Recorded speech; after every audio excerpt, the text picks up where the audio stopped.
you can change your Facebook email address. Now before we start, if you're new to our channel, head down below and hit the subscribe button so you don't miss out on our future videos. Now let us begin. So the first thing you'll want to do is open your Facebook. Now after you've opened up your Facebook, just go to the menu section and go to settings. Just scroll down and you will see settings and privacy. Expand that and tap on settings. Now after you're on to settings, you will see Meta Account Center. Go to Meta Account Center. Now scroll down till you see personal details.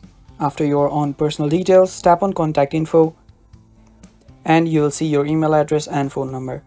Tap on add contact info and you'll get two options. You'll get to add a mobile number and an email. Tap on add email. After you tap on add email, you'll be just able to add an email address, and after you add an email address, just tap on next, confirm it using your Google verification.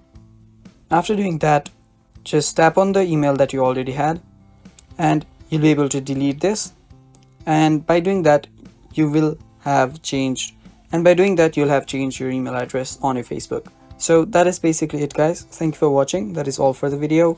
Stay tuned for more.